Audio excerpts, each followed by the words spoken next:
guys, welcome back to my channel. Today I'm going to deviate just a little bit from what my other barista videos have been. So up to this point they've all been about coffee and things relating to coffee, and today I'm going to take a break on the coffee and talk about tea. Tea is obviously not the same as coffee, but it does fall into kind of the same category. Both are in the barista world, and tea is just a really interesting topic. It's something I really enjoy drinking, and it's just kind of fun to learn more about. So I'm going to tell you guys about the different kinds of tea and different brewing methods and all those sorts of things. So get your teacup, make some tea if you want, and let's go. So first off, let's talk about the different kinds of tea that there are. There are a lot more kinds of tea out there than what I'm going to talk about in this video. That would be a very, very long video if I tried to hit every single individual one. But there are four main categories of tea, main kinds of tea, that if you go to the grocery store or into a coffee shop or a tea shop, these are going to be the main four kind of categories that you're going to see in the tea products. First off, probably the most common, the most familiar to people is black tea. Black tea, out of the four that I'm talking about, has the longest production process. And so there's harvesting, and then they let it dry, and then they let it oxidize, and all these different things that they do to create the black tea. And the oxidation is really the main part that gives black tea its flavor and its color even. Black tea is typically a darker tea leaf. The flavor wise, it's usually more of like a malty, earthy, just kind of a deep, rich flavor. Anytime you buy just like regular tea, that's typically a black or oolong tea, which is a kind of black tea. So your idea of sweet tea or just regular tea is most likely a black tea or some variety thereof. The next category of tea is green tea. So green tea has a decently long production process, but it's not as much as black tea. So it doesn't have the full oxidation process. It's just a little bit shorter, and it preserves kind of the natural green, hence the name green tea, kind of just the natural green state of the tea. And it's also, sometimes it's rolled into balls or into like little twigs, so sometimes the way it looks is even different. The lack of oxidation with green tea and just the shorter production process in general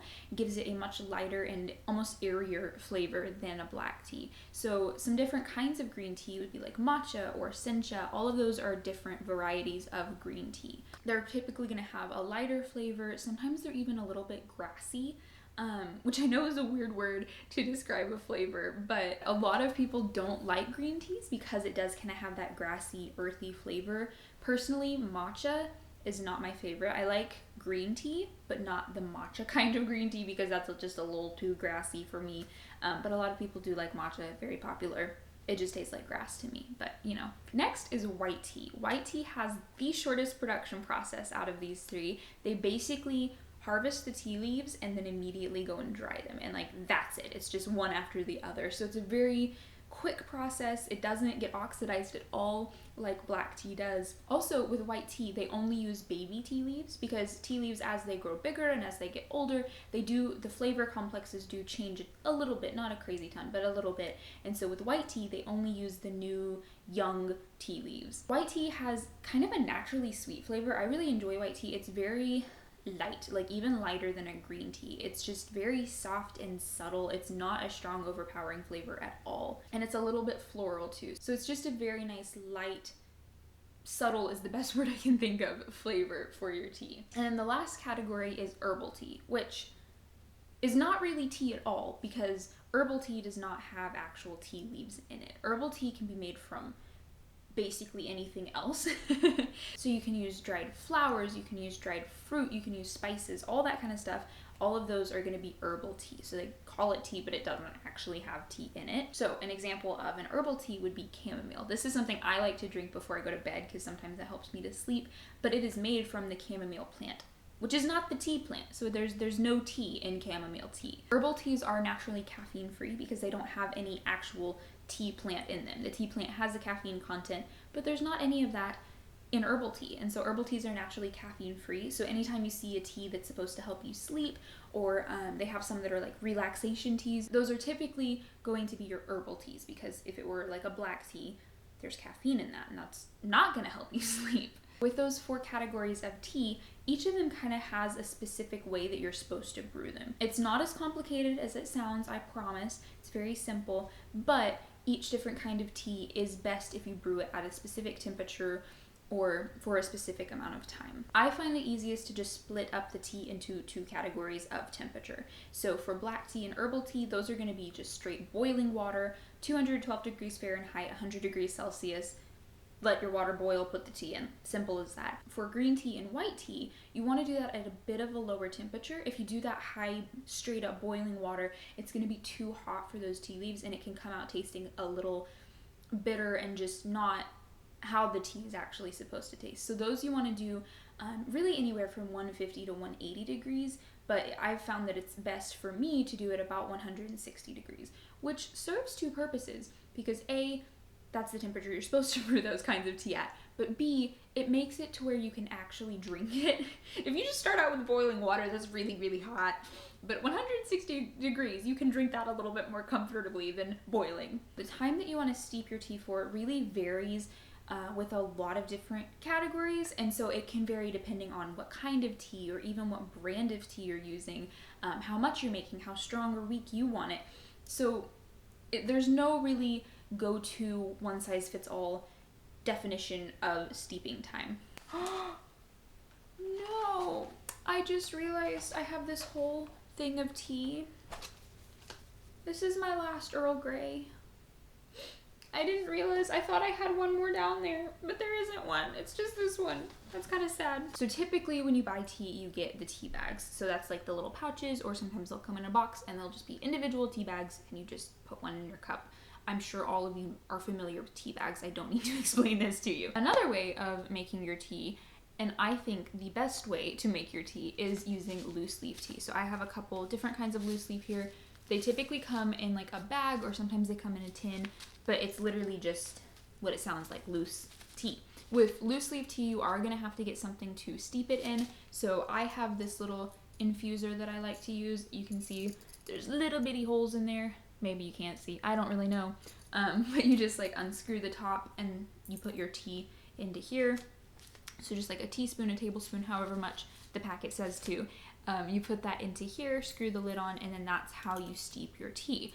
Loose leaf tea is nice. It's kind of like with coffee. It's best to grind your coffee beans right before you use them. It's a similar thing with loose leaf tea. It just has a richer, a fresher flavor than just the normal tea bags. I would highly recommend trying some loose leaf tea if you are a tea drinker, if you enjoy tea. It's just gonna give you a fresher, a richer, a stronger flavor.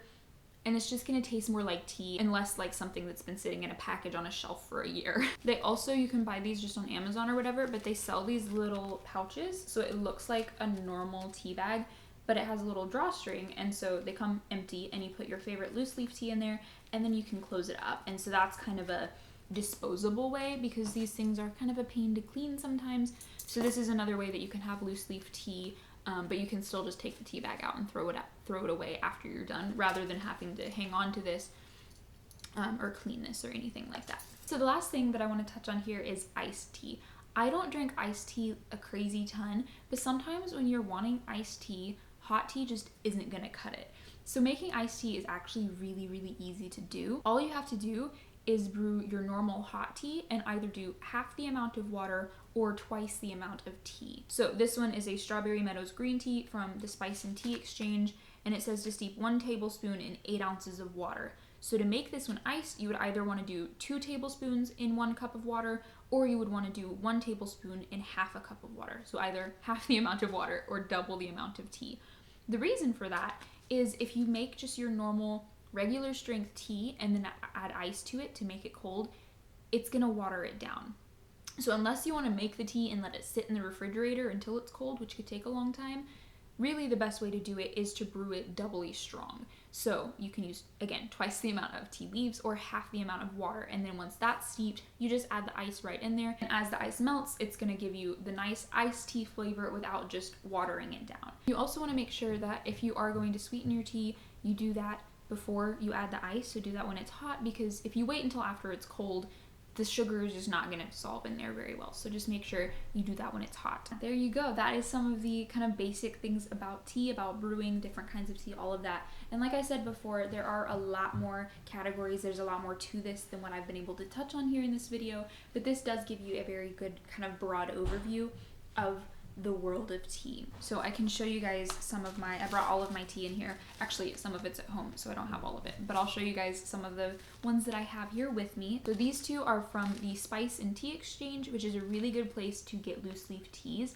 Unfortunately, they don't have any store locations nearby me. I got these in Florida, so anytime I'm in a place where they do have a store there, I always make sure to go, but then I want to literally buy everything, and I have to really limit myself. One of the good things about the Spice and Tea Exchange is they sell these little 1 ounce pouches of loose leaf tea, and so that's enough to make several cups of tea, but they're small enough to where you can get a few different kinds and you get to try more different kinds rather than getting a big bag of just one kind. I have a Strawberry Meadows green tea and then a Raspberry Champagne white tea, which this one is like my favorite. I love this one so much. And then I have some Pineapple black tea. This is actually from Hawaii.